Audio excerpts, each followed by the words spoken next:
Sweet. What is up, man? How you doing? I'm doing good, man. Good. Doing really good. Let's start with you introducing yourself. I'm Phil Siegel. I am a glass pipe artist. And why did you choose the artist name you did? Uh, when I started blowing glass, I was 38 years old, and nicknames for me in my generation were things that other people gave to you. You didn't really give them to yourself. And I mean, I definitely had toyed around with art names when I was younger, maybe like for tagging shit and stuff like that. But I just decided to go under my name. I wasn't afraid of the legality of getting caught being a pipe maker, like had happened previously. So I was like, fuck it, I'll just go under my name. Okay, that's great. What was the first thing you made in glass? So the very first thing, Hmm. some really terrible Maria swizzle sticks, like a bunch of little clear Marias in a row. Okay. Yeah, I took them home and showed my wife and my mother-in-law who was visiting, and they laughed at me, rightfully so. I like to think I've come a long way from those swizzle I'd sticks. say so. Do you still have them? Somewhere. Yeah. Yeah, just to shame myself with. Yeah. Every once in a while, when you're feeling Once too a year, big. take them out in the mirror and just be like, "This is who you really are." How did you get started in glass? I decided to take a class. I I had like I used to do construction. I was a general contractor. The economy crashed 2008, and so I grew some weed with some friends of mine. For the first time in my whole adult life, I had like a winter off, and I was getting bored and fat. My wife was like, "You should go do a hobby or something." And I remembered 18 years prior to that, I had seen my first glass pipe at a Jerry Garcia band concert parking lot, and I bought a book, and I saw the book on my bookshelf, and went online, found a class, just figured I would learn how to make like a oney or a spoon or something, and then go back to my real life. And things, fate had some different plans for me. Wow. And was it pretty gung ho from that point? Like, did you kind of just keep trucking along, or take some breaks in between, or? No, it's been full blast. It's been full blast. Yeah, I had a full, like my wife and I had adopted our son 6 months before I started blowing glass. It was a big leap of faith, and I knew that if I was going to do it, I had to be like the most dedicated I'd ever been to anything. I gave myself a time period to be successful at it enough to pay the bills, and if I couldn't do it, I would just go back to do something else. Yeah. So I worked really hard because I really wanted to do it. Great, man. Were there big influences when you started? Um, yeah, I mean, right when I started, uh, oil rigs were just starting. That culture was just blossoming. So there were definitely some titans of the glass world already that were making double bubs and fucking big uplines and all kinds of great things. Scott Deppie, Sheen, Ghost, Salt, Snick, Zach P. Um, fuck, it's a long list. Yeah, there's Whoopsip used to make like shirt lines of like different glass blowers. There was some lore and some legend going on back then. Yeah, okay. And what about outside of the glass world? Were there any big influences or going on? Like artistically, Yeah, or just things um, that were inspiring you yeah, I through mean, your I work. did a lot of. I was definitely tripping around the fringes of society. I didn't have like a straight job, and I didn't do. I didn't, I didn't finish high school. I definitely was out exploring the world. So I read a lot. I visited a lot of museums, a lot of psychedelic art, a lot of taking psychedelics and vision questing, and yeah, I mean, my parents were hippies, and so it was kind of like part of the curriculum, so to speak. Not that they had anything to do with that, but I think I was just following in the footsteps of what I had seen. Yeah, okay. And so yeah, anything mystical, which is go figure, I make wizards and mystical shit. Yeah, perfect. Where did you first sell your glass? Facebook. Okay. Well, actually, I mean, the first stuff I sold was from in the studio, much like the studio here. It had a lot of people, and people would roll through, friends, collectors, and they'd see what was going on with the artists that were there, and you'd smoke out, and pretty soon someone was buying a marble, and then like, oh, what is this you have here? It's like, oh, I made this rig. What do you want for this thing?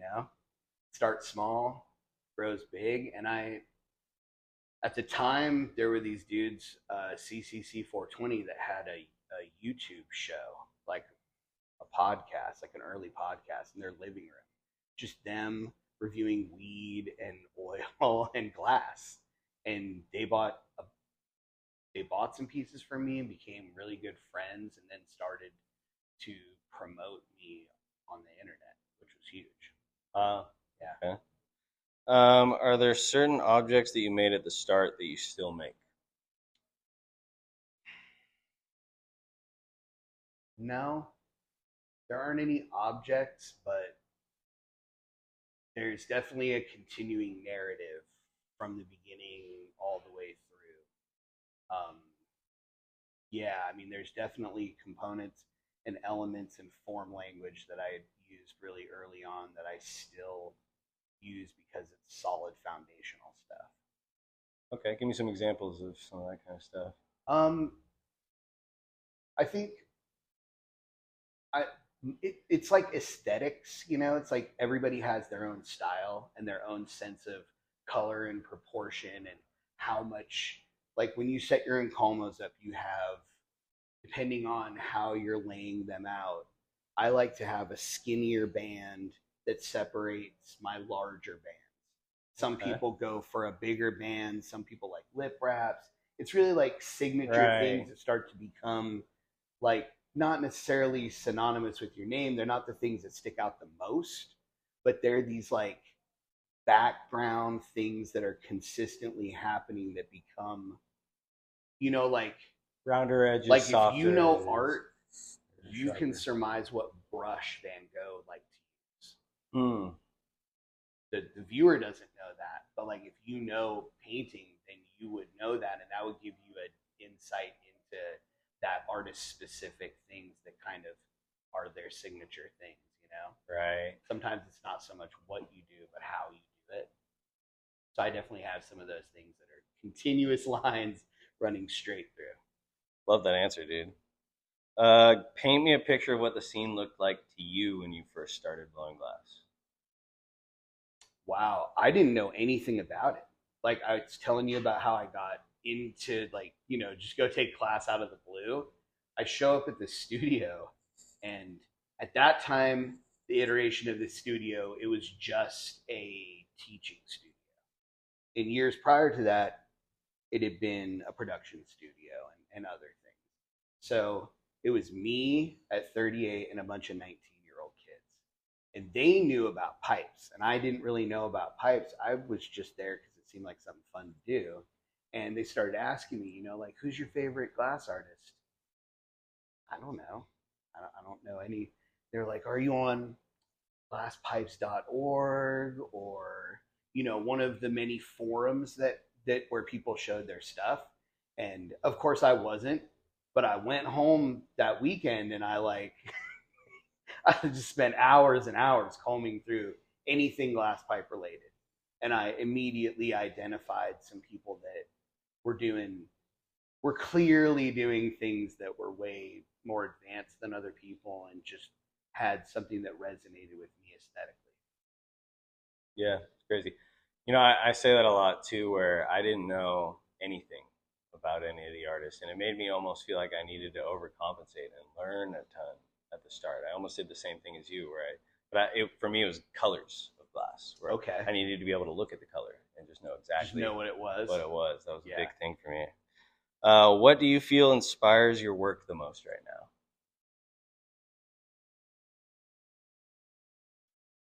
Um, that's a good question. What inspires my work the most? I mean, the I have a couple of different things that I do. I have my wizard world that I create within, which encompasses a lot of different styles and a lot of different like little subgenres of that magical world. And then I've got my more mystical, larger, like folklore, maybe inspired pieces that are really cultural.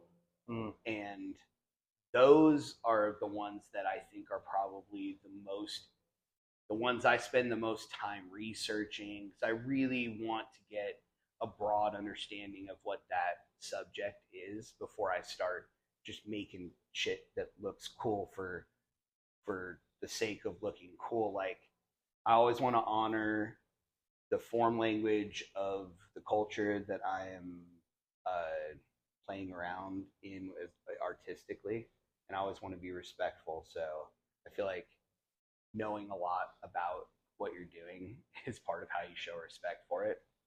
Um, so yeah, I think those I'm most inspired by ancient cultures right now when it comes to like the things that I really deep dive Okay. into. And those are like, if you ever read Joseph Campbell, or Carl Jung, any of the wisdom about archetypes. There's archetypes that run through the folklore and legend of all cultures that have ever existed. The Right. hero, the villain, the damsel in distress, the monster in the dark. Those are all parts of every culture, and they represent parts of our psyche. Yeah. Is there a certain culture that you're really looking into right now specifically? I've been mostly focused on Mesoamerica, Incan, Mayan, Toltec, um, but I'm almost to the end of that exploration for now, and then I'm going to switch over to Egypt, Mm. and I'm going to play in Egypt and Samaria next. Okay. Yeah, Exciting. Can't wait to see that. What's your favorite thing to do outside of class? golf. Golf. Yeah, Okay. I'm an avid golfer. And has that been a lifetime thing or? No, I played golf when I was younger with my dad. It was like the thing that we would do to go connect, you know. And then I picked it back up during COVID, Okay. and I sucked pretty bad, but I've gotten pretty good over time. Yeah, I'm currently as it sits right now, and I can prove it on my phone. No, I'm like a 3.7 handicap right now. There you go, man. Yeah, Getting there. it's a great sport you can do for your entire life. Yeah. I That's a played good sports point. my whole life, and most of them beat the shit out of me eventually, you know. And I have like nagging aches and pains from blown out knees and rotator cuff injuries, and it's amazing I can blow glass with all the hand injuries I sustained playing all the sports I did, including skateboarding and a lot of more non-traditional sports. Yeah. This is something I've never really thought of, but do you feel like playing golf kind of helps stretch your arms and Yes. shoulders and everything Yeah. out for glass? Yeah. I mean, a round of golf is usually ballpark 6.5 miles, and it burns 4,000 calories. More, it'll burn off all the food that you ate in the entire day. It wouldn't seem like it, but it does, and it requires you to stay limber and strong. And yeah, that's why you see all the old cats out there still trying to stay young by going out and hitting the golf ball around. There you go. So really, I never thought about that. Yeah, sunlight, fresh air. Yeah. You're not on your phone. You're just out enjoying your life. Yeah, it's great. What's your favorite thing to make right now? Ooh, favorite thing to make right now. I mean, it's always the big pieces. I love making everything that I make. It's all part of me. But yeah, I really, really enjoy going deep on a big piece. It takes something more out of you. You have to really mine yourself for your best, and sometimes it's not there, and it that's not acceptable, and you have to like marshal it and like really, it's very fulfilling, you know, and you really get to like engage with your higher levels. You get to call upon those those things inside of you that you really need when it's like go time, and Yeah. that's exhilarating and fun. You know, like we just did the class, and um, I feel very relaxed through all of those things that I was doing. Mm. There's not a whole lot that like gets the heartbeat going, and those big pieces will get the heartbeat going, Right. and that's like fun and thrilling. Yeah, and we were talking about, I think, a couple of days ago, like putting yourself in situations of uncomfortability. Yeah, Right. yeah, that's Yeah. where growth is.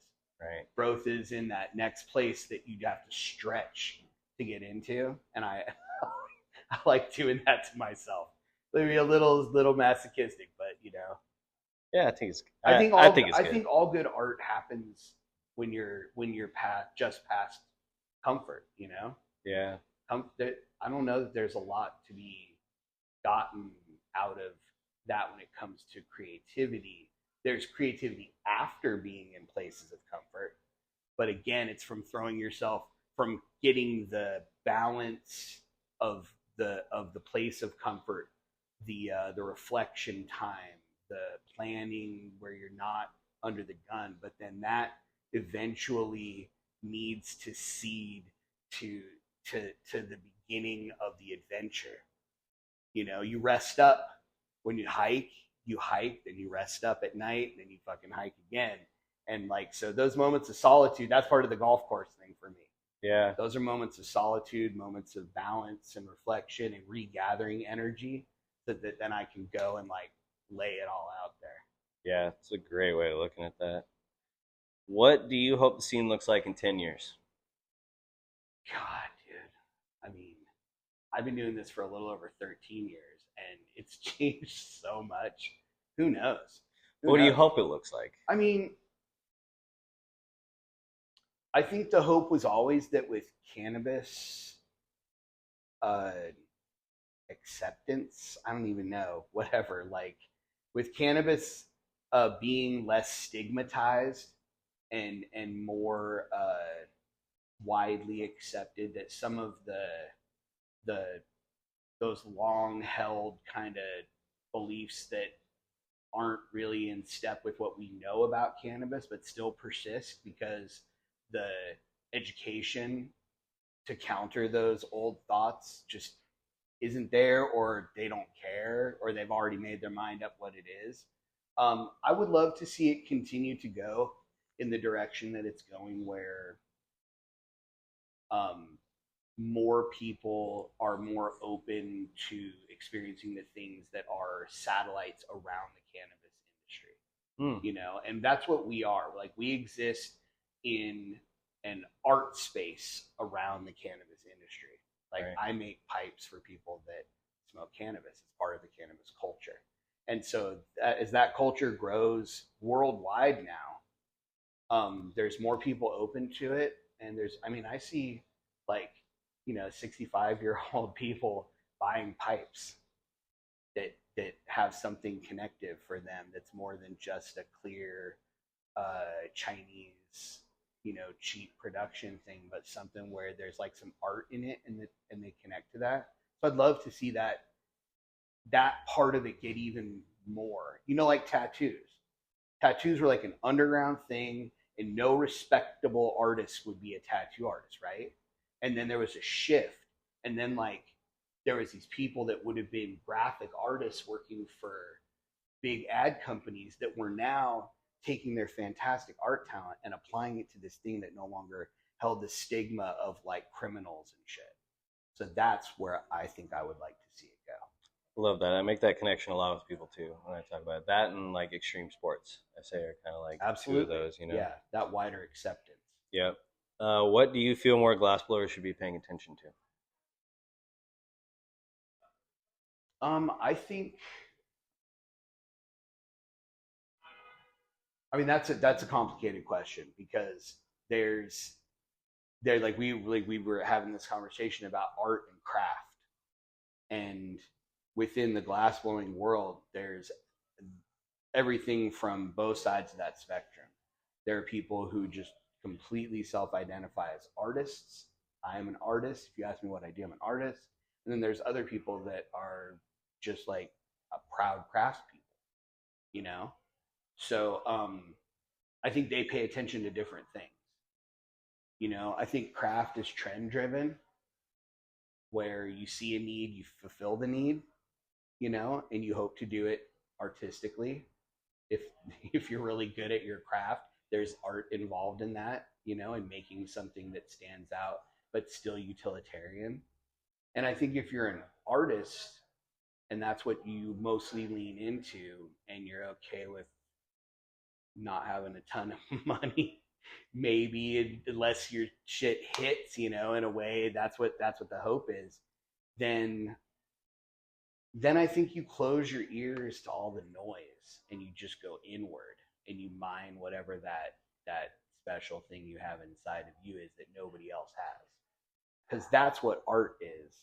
It's that special thing, mostly focused on that. And then if you're really a really good artist, you throw that, you get a high level of craftsmanship in there. But so it's a little bit different stuff for different people. And that's what's great about glass is you can get in here however you want. It's like carpentry. Right. Some people make chairs and some people make chairs that are art. You don't even want to sit in because they're just so cool. Yeah. Yeah, I love that answer. I make that very intentionally for it to be that kind of response. You know, it's Nice. kind of like, last one. What do you hope to accomplish in glass? I mean, I think you could say like you hope to make some significant stuff that's around in time that, you know, but I think that's self-involved. You know, like I don't know. I don't really care if anybody ever knows my name or identifies what I do with who I was because I don't think you ever know who an artist is anyway. It's just a fucking name. And then Right. you paint a picture. You invent who they are because you need them to be something for you at that moment in time.